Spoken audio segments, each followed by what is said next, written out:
These days, when people ask me if I have any siblings, I just say no. But I used to. Just for a while.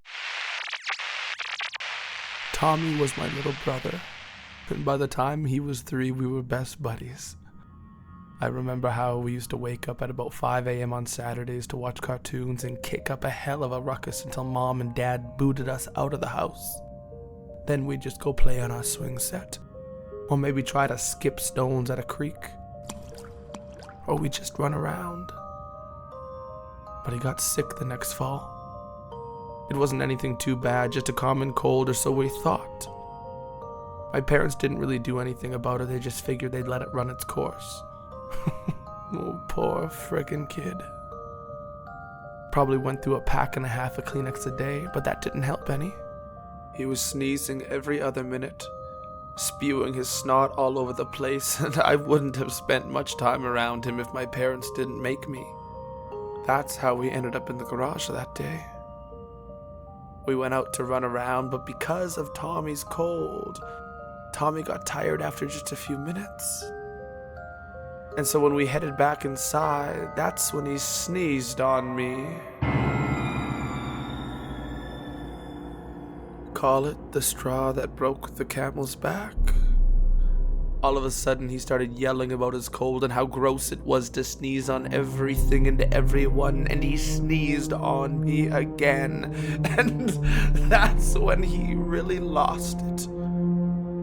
My dad had a pegboard of tools on the wall. Tommy reached up and grabbed a hammer. He hit himself in the face with a good 4 or 5 smacks.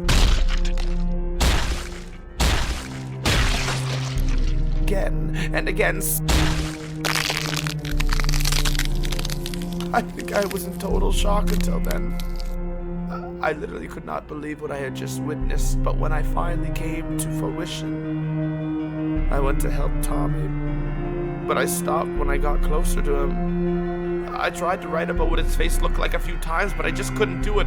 All I can say is that his nose was smashed along with his teeth in the front of his face, and his skull was basically opened up.